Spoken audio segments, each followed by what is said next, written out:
मराठी में बोलने लगा, झवाड्या कुर्ता पजामा घालून तू दिवात कसा आल्या तुम्ही लांडिया लोक मुसलमान.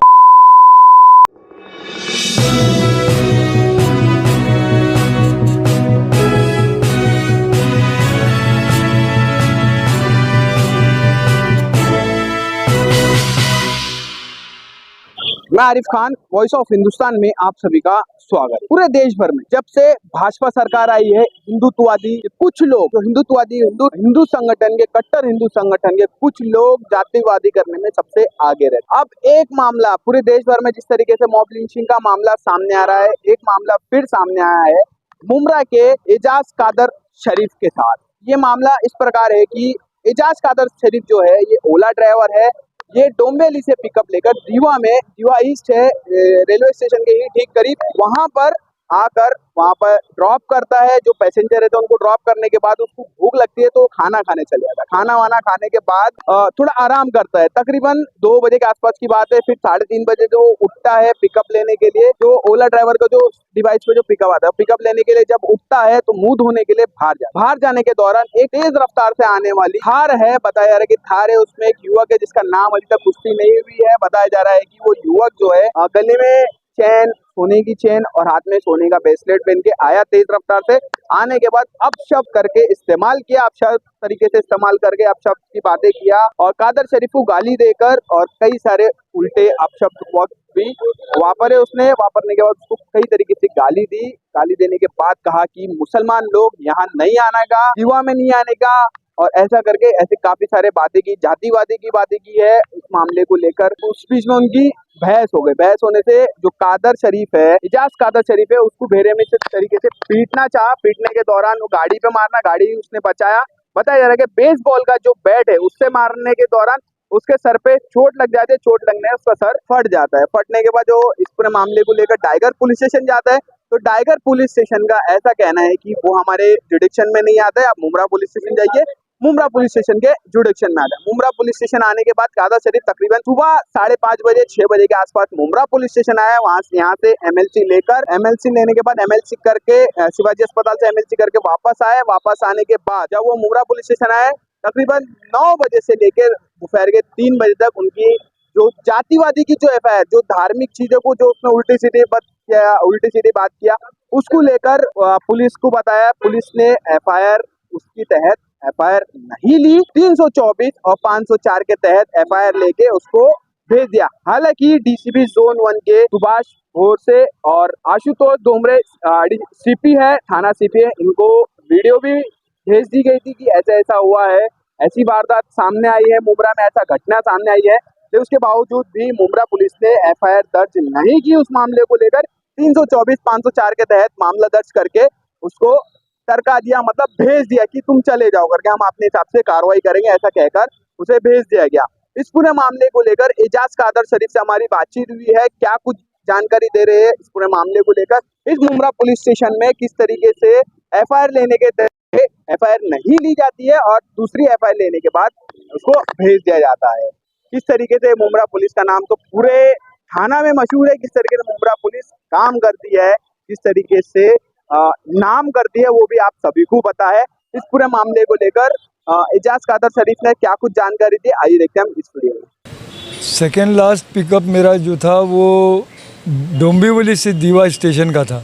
नहीं, सबसे पहले आप अपना नाम बताइए। हाँ, मेरा नाम एजाज कादर शरीफ। कहाँ रहते हैं मुमरा में आप? मुमरा में पिंटी हाउस के बगल में बिल्डिंग है नूरानी आर्केड, अच्छा, उसमें मैं 3rd फ्लोर पे 1984 से रहता हूँ। और आज सुबह में मैं तकरीबन 1:15 बजे लास्ट पिकअप ड्रॉप किया। कल रात में? हाँ, कल रात में, मतलब जो गुजरी भी रात में। कुछ 1:30 पौने 2 बजे मैं दीवा स्टेशन के पास में पिकअप ड्रॉप किया और पैसेंजर जाने के बाद में मैं वहाँ पर खाने के लिए मैं बैठ गया। खाना खाने के बाद में मैं बोला थोड़ा भी रेस्ट कर लेता हूँ, क्योंकि अभी 2 बजे से लेकर 4 बजे तक कोई नॉर्मली पिकअप नहीं रहते। सुबह 4 बजे से पिकअप स्टार्ट होते हैं।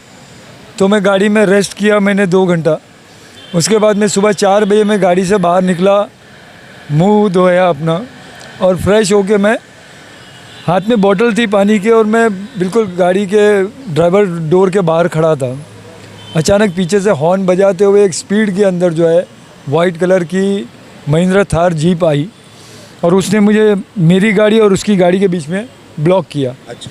ब्लॉक करने के बाद में मैंने देखा पलट के क्या हो गया भाई, ऐसा क्यों किया, तो उसने गाली गलौज शुरू कर दिया।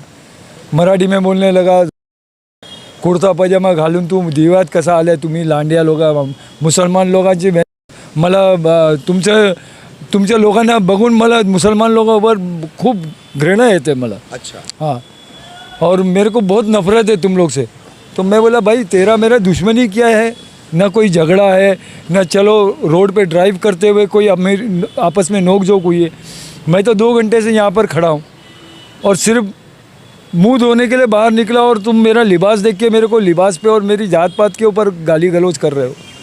तो उसने डंडा निकाल के मेरे गाड़ी को तोड़ने के लिए गया, तो मैंने उससे गाड़ी को सेव किया। तो बाद में उसने मेरे पैर पे फटके मारा, हाथ पे मारा, गर्दन पे यहाँ मारा और सर पे मारा, तो सर फट गया मेरा, ब्लीडिंग वगैरह होने लगी। और पब्लिक जो सुबह का टाइम था, सब जो काम धंधे पे जाने वाले स्टेशन के लोग थे वो भी देख रहे थे, रिक्शा वाले भी वहाँ के लोकल जो है वो लोग भी देख रहे थे, लेकिन किसी ने कोई बीच बचाव नहीं किया। और उस बंदे की गाड़ी का नंबर मैंने नोट किया और कंप्लेंट में मैंने वो गाड़ी का नंबर डाला हूँ। और वो उसके होलिये से वो आगरी था और गांव वाला था, वहाँ का लोकल था। और गाड़ी के ड्राइवर सीट के बगल वाली सीट के ऊपर जो है शिवसेना के जो फ्लैग्स थे। कौन सी शिवसेना की? मेरे ख्याल से तीर कमान था। तीर कमान? हाँ, तीर कमान था शायद, मैंने इतना गौर नहीं, लेकिन शिवसेना का था वो, तीर कमान ही था शायद। अच्छा, उसकी मारपीट और उसके तमाम वाक़ये के बाद, आप जख्मी होने के बाद आपने आगे क्या किया? पब्लिक जब उसको लास्ट में जब उसने मारपीट करने के बाद में मैंने बोला ये तू बेगुनाह, कोई झगड़ा नहीं हमारा, क्यों मार रहा? और मराठी में बात किया उससे। मैं मेरे को बोलता है तू मुसलमान है, मैं बोला मैं महाराष्ट्रन हूँ। तो महाराष्ट्रन मुस्लिम? हाँ, महाराष्ट्रन हूँ, मैंने ऐसा बोला मैं महाराष्ट्रन हूँ। जात पात की उसने बात किया तो मैं देशवासी बनने की, अपने जो स्टेट है उसका नाम मैंने बताया कि भाई मैं महाराष्ट्रन हूँ। तो बोलता कोकनी मुसलमान है, तो मैं बोला हाँ। तो बोलने लगा कि तुम लोग इधर आने का नहीं, आएगा तो जान से मार देगा। मैं बोला इतना मार हाथ किया, तो वो बोले अभी तू कुछ नहीं किया, अभी तेरे को डालता हूँ। वापस जाके उसने जीप का पीछे का डिक्की खोला, जो डोर था। तो उतने में मेरे को मौका मिला, मैं सेल्फ मारा, गाड़ी में बैठ के मैंने भगाया गाड़ी दीवा से शिलफाटा की तरफ। अब वो भी मेरा पीछा किया उसने। अब मैं तो जान बचाना था और मैं वहाँ पर उस एरिया के अंदर उस पर अपने बचाव के लिए उसके ऊपर हाथ भी नहीं उठाया, ना मैंने उसकी गाली का जवाब दिया, क्योंकि मेरे को मालूम है कि अगर मैं ज़रा भी कुछ हरकत करूँगा तो बहुत सारे लोग आ जाएंगे और मैं अकेला कुछ नहीं कर पाऊँगा। तो मैं सिर्फ अपनी सेफ्टी का सोचा, अपनी गाड़ी को बचाने के लिए मैं वहाँ से रवाना हो गया। तो वो डंपिंग ग्राउंड से पहले फायर ब्रिगेड है, वहाँ तक उसने मेरा पीछा किया। जब मैं उसके हाथ में नहीं आया तो रुक गया फिर। अच्छा। और मैं वहाँ से सीधा डाइगर पुलिस स्टेशन गया, वहाँ बोले कि भाई दीवा का जो है हमारे अंडर में नहीं आता, मुमरा जाओ। अच्छा। तो फिर मैं मुमरा आके कंप्लेंट लिखाया। तो कंप्लेंट लिखा गया मेरा, लेकिन उसमें जो मेंशन करना था, मैं दबाव डाल रहा था ऑफिसर के ऊपर कि भाई मुझे जातिवाद के ऊपर मारा गया है, धर्म के ऊपर मारा गया है कि भाई मुसलमान है, लांडिया है, कुर्ता पैजामा वाला है। बोले ये लिबास वालों को देखता हूँ तो मेरे को। उसके बावजूद पुलिस ने सिर्फ 324 और 504 लगाई है। कलम के बारे में तो 153 या 295 ये 2 सेक्शन है आईपीसी के, ये इसमें लगते हैं, ये नहीं लगाए। तो वो उसकी मुझे नॉलेज नहीं है। जो उन्होंने मैंने बताया तो उस हिसाब से उन्होंने जो लिखा, और मैंने जो मुसलमान और हिंदू का भेदभाव की बात किया तो उन लोगों ने वो मेंशन नहीं किया। हाँ, इतना ज़रूर लिखा कि कुर्ता पैजामा वाला लांडिया और गंदी गालियाँ देने लगा मराठी में, उतना जिक्र किया। अच्छा, अभी ये ओरिजिनल एफआईआर को जो है आधी अधूरी एफआईआर बना करके आपकी एक सिर्फ मारपीट की शिकायत ली गई है। अब पुलिस आपसे क्या कह रही है? अब वो वहाँ के जो बीट ऑफिसर जो है मुमरा पुलिस स्टेशन के दीवा के, तो वो मुझे अभी साथ में लेके आके लोकेशन देखना चाह रहे हैं। अच्छा। तो अभी उनके साथ में मैं जा रहा हूँ दीवा वापस। दीवा लेके जा रहे हैं। जी दीवा ले जा रहे हैं, बोले कि देखेंगे वहाँ पर पूछताछ करने के लिए, तो दुकानें सब बंद थी उस टाइम पे। सुबह आपका आपने जो वीडियो बनाया था सुबह में यहाँ पर आपने खुद बनाया था, वो वीडियो आपने मुझे भेजा था। मैंने वो थाने सीपी जो हैं आशुतोष डुमरे साहब उन्हें भेजा है, यहाँ जोन 1 के जो डीसीपी है सुभाष बुरसे साहब उन्हें भी भेजा है। अभी तक उन्होंने सीन भी नहीं किया है वो, ठीक है, लेकिन उसके बावजूद इन आला अधिकारियों से, थाने पुलिस कमिश्नरेट के जो ये हाईएस्ट अथॉरिटीज़ है, तो आपके साथ ये जो शिकायत दर्ज करने में भी भेदभाव किया गया, आपकी शिकायत जैसी थी वो नहीं ली गई, हेट क्राइम है, हेट क्राइम की कैटेगरी इसको नहीं दी गई है, इसको लेकर के उनसे क्या कहना चाहोगे आप? क्या अभी इन्होंने जो कलम लगाया है वो कैटेगरी तो मुझे पता नहीं कि कौन से केस के अंदर कौन सी कैटेगरी। आम आदमी को धाराएं पता नहीं होती है, वो सेक्शंस को समझे, उसको पता ही नहीं होता है। ये पुलिस का काम होता है कि क्या मामला हुआ है, उसमें कौन सी धारा या कौन सा सेक्शन लगता है, तो वो पुलिस का काम है लगाना। तो पुलिस ने नहीं लगाया है, तो आप सीपी साहब, यहाँ के डीसीपी साहब, अदर जितने भी दूसरे वरिष्ठ पुलिस अधिकारी है, आयुक्तालय के, उनसे क्या मांग करोगे? बस मुझे यही मांग करना है कि भाई अगर मैं अपने बचाव के लिए मुकाबला करने की कोशिश करता तो मारा जाता डेफिनेटली वहाँ पर। हाँ।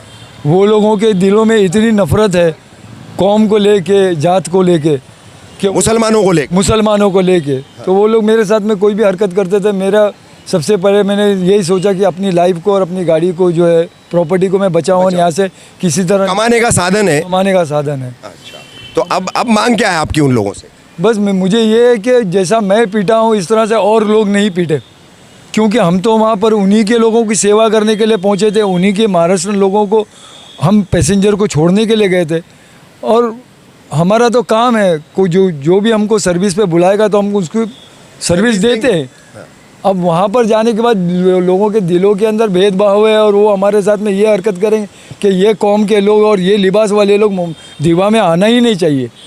तो कौन जाएगा आपकी सेवा करने के लिए? आधी रात को आप कॉल करते हो तो हम पहुंचते हैं आपको रिसीव करने के लिए, पिकअप करने के लिए। तो ऐसे लोगों पे क्या कार्रवाई होनी चाहिए? एक्शन तो होना बेगुनाह लोगों के ऊपर। आपकी शिकायत भी पुलिस ने आधी दर्ज की, आधी नहीं दर्ज की है, इसको लेकर के भी क्या कहेंगे थाने सीपी से आप? हाँ, तो मैं यही रिक्वेस्ट है मेरी कि इसके ऊपर जो एक्शन लेना चाहिए, जो जायज़ जो एक्शन है वो इस पे लिया जाए, जो इसमें सेक्शंस लगना चाहिए। हाँ, और उनको अगर सज़ा नहीं मिलेगी करने वालों को, तो दूसरों को भी इसका जो है फ़ायदा मिलेगा कि भाई हम भी ऐसा करें। और ये जो भेदभाव जो है ये ख़त्म होना चाहिए, इससे किसी का फ़ायदा तो है नहीं।